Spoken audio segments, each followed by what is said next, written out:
Je passerai tout d'abord la parole à M. Jean-Baptiste Dubreuil, Chief Analyst des marchés oil and gas au sein de GDF Suez. GDF Suez qui est un acteur majeur dans le gaz dans plus de 70 pays et 5 continents. Jean-Baptiste est également maître de conférence au sein de Sciences Po Paris, où il enseigne un séminaire sur les marchés du gaz naturel après être diplômé de la maison et de l'école du pétrole. Cher Jean-Baptiste, je te passe la parole.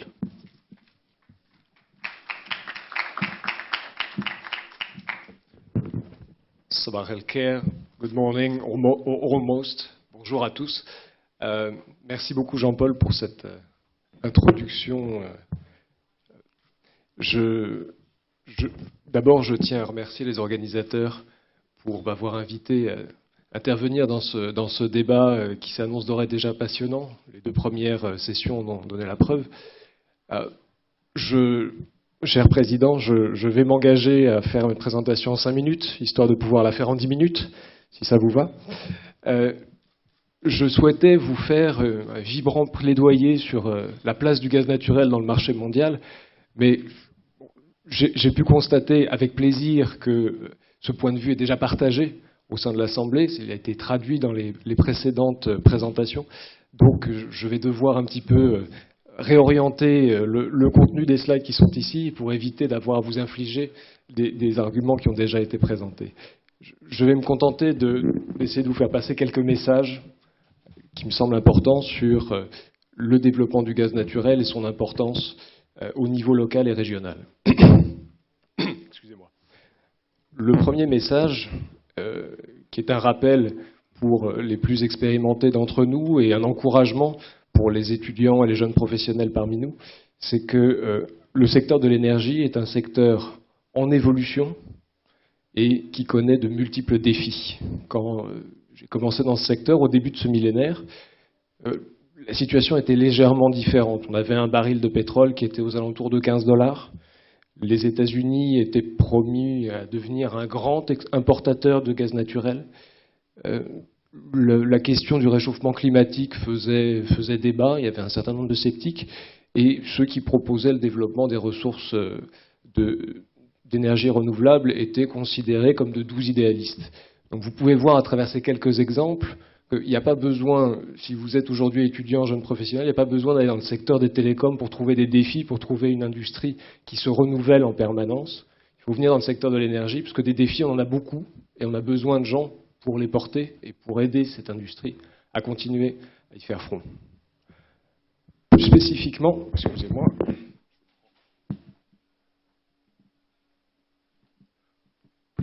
dans le secteur du gaz naturel, qui est celui qui me concerne plus particulièrement, ces défis, on les a rencontrés et on continue à les rencontrer aussi. Si je reviens très rapidement en arrière, le deuxième message que je souhaiterais porter, c'est que le marché du gaz naturel, il est récent et il n'est pas encore mature. Il y a encore quelques décennies, le gaz naturel, c'était un déchet, c'était un coproduit, c'était quelque chose qu'on trouvait quand on n'était pas chanceux, quand on faisait de l'exploration pétrolière, et que dans le meilleur des cas, on utilisait pour faire de la réinjection, pour maintenir la production. Et sinon, on détruisait tout simplement. Aujourd'hui, c'est une commodité, aujourd'hui, c'est une source de valeur ajoutée. Et on est dans un marché qui est en forte dynamique, avec une croissance qui est importante. Je vous laisse regarder les chiffres. Un taux de croissance au niveau mondial qui est élevé. Si on exclut le cas de la Chine, qui a une dynamique particulière liée à ses ressources charbonnières, c'est l'énergie primaire qui a connu le taux de croissance le plus élevé sur les 15 dernières années. Mais la deuxième partie de ce message, c'est qu'aujourd'hui, le gaz naturel n'est pas encore une commodité globale comme peut l'être le pétrole. Il y a encore des dynamiques locales, des dynamiques régionales, et cette énergie est encore en évolution, doit encore faire face à des défis. Ces défis sont pour demain. Pour demain, on a évoqué à plusieurs reprises la question du réchauffement climatique, de l'utilisation des ressources. Évidemment, la question est complexe, il n'y a pas de solution magique. En tout cas, modestement, je ne pourrais pas vous en apporter une ce matin. J'aime juste à rappeler les propos d'un ancien secrétaire général de l'Agence internationale de l'énergie qui disait que la meilleure énergie, c'est celle qu'on ne consomme pas. Mais aussi qu'on va avoir besoin de toutes les ressources, de toutes les formes d'énergie pour pouvoir continuer cette transformation énergétique vers une consommation plus pérenne, plus durable, et plus respectueuse des ressources pour pouvoir l'inscrire dans la durée. Et le gaz naturel fait partie de ces atouts. Alors, vous pouvez le voir sur cette projection qui est issue du rapport prospectif de l'Agence internationale de l'énergie. La partie en haut, en mauve, c'est la quote-part attendue du gaz naturel pour les futurs besoins énergétiques. Vous voyez qu'elle est importante. En termes de répartition géographique, on la trouve partout. En termes de répartition sectorielle, on la trouve partout aussi. Donc il va falloir du gaz naturel, il va falloir aussi d'autres sources d'énergie, il va falloir des renouvelables, il va falloir continuer à utiliser aussi des ressources conventionnelles, il va falloir aussi continuer à mieux utiliser, à faire de l'efficacité énergétique pour pouvoir assembler ce paquet énergétique pour assurer sa durabilité. Alors le facteur qui va permettre cette transition, cette liquidité vers un marché mondial du gaz, c'est le gaz naturel liquéfié. Il a été évoqué à plusieurs reprises, je ne reviens pas là-dessus, il a un certain nombre d'avantages, qui permet de lier un certain nombre de marchés. Aujourd'hui, le marché du gaz naturel liquéfié, c'est un marché qui est récent. On fête le 50e anniversaire cette année de la première cargaison qui était évoqué par le collègue de Shell tout à l'heure. Bon, il se trouve que chez nous, chez Engie, on a assuré la deuxième cargaison qui était vers le terminal du Havre en France. Si on regarde un petit peu en arrière, vous avez sur ce graphique l'évolution du marché mondial de GNL. Ça s'est fait très lentement au début. C'était le fait d'un un petit nombre de pays importateurs-exportateurs. Ça s'est développé notamment à la fin des années 90, au début des années 2000, et aujourd'hui, on a un marché qui est de plus en plus important. On n'est pas encore, je le répète, sur un marché mondial, mais on a une dynamique qui permet la mondialisation de ce marché. Cette dynamique, elle va être permise par l'émergence de nouveaux acteurs, parce que je rappelle, j'ai dû me replonger dans les fondamentaux d'économie que les élèves de l'ESA connaissent bien. Pour avoir un marché, il faut avoir une offre et une demande qui sont liquides, et donc pour avoir une offre et une demande liquide, il faut avoir un grand nombre d'intervenants. Plus on va avoir de sources d'approvisionnement et plus on va avoir de clients en face, plus on a les conditions qui permettent d'avoir un marché mondial du gaz. Du côté de l'offre, ces conditions, on va les obtenir avec la multiplication des projets, avec de nouveaux acteurs qui arrivent sur le marché. Alors on parle beaucoup des grands acteurs, ceux qui développent des grandes capacités, l'Australie, le Qatar il y a quelques années, les États-Unis dans les 5 à 10 années qui vont venir, la Russie aussi qui se positionne comme étant un acteur non seulement par l'exportation par voie gazoduc, mais aussi par voie liquide. La question, comment est-ce qu'on pose, si je reviens sur ce slide, ce qui nous intéresse, c'est plus spécifiquement la position du Moyen-Orient. Où se trouve le Moyen-Orient? On ne le trouve pas dans les projets qui sont annoncés. Si vous faites la liste des projets qui ont aujourd'hui une autorisation, qui ont obtenu leur décision d'investissement, la question ne se pose pas en ces termes. Mais il ne faut pas raisonner uniquement dans ces termes-là. Comment se pose la question pour l'Est du bassin méditerranéen, pour le Moyen-Orient de façon globale? Encore une fois, un message relativement simple. Alors, je vous demande de m'excuser, je vais passer provisoirement en l'anglais, parce que en recyclant des termes de marketing, mais qui sont compréhensibles par tous.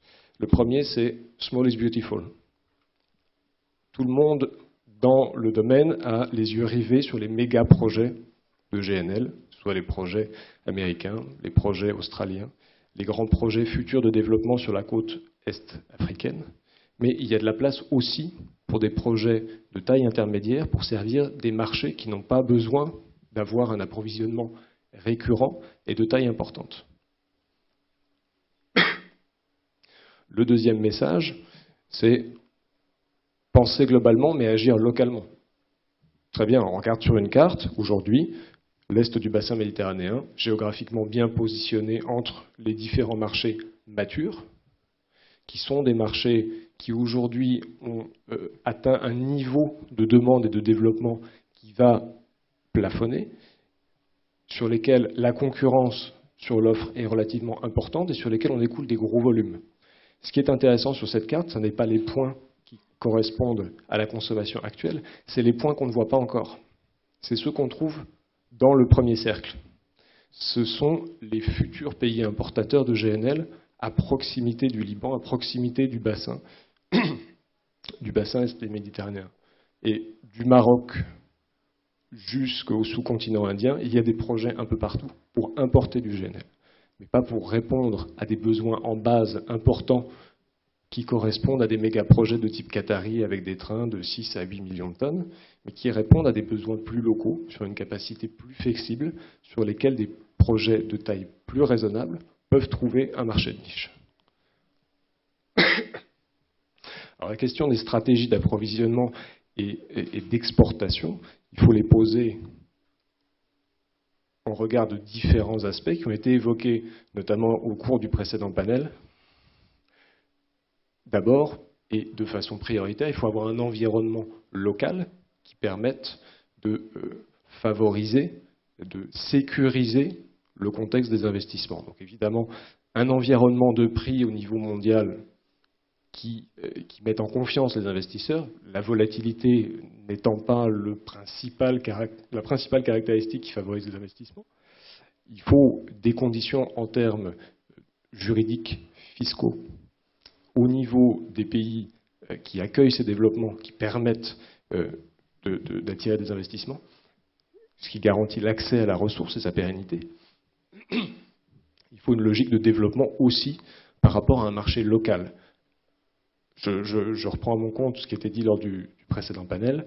Il ne faut pas regarder uniquement des options d'exportation pour avoir des rentrées de devises. Il faut aussi regarder comment les ressources locales peuvent s'inscrire dans le développement des besoins locaux et dans l'intégration régionale pour avoir un marché. Encore une fois, je reprends le thème de marché. Pour avoir un marché, il faut avoir un signal économique.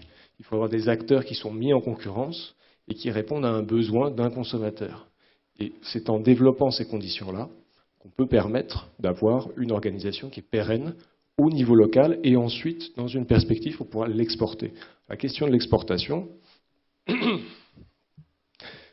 l'alternative par voie gazeuse ou par voie liquide.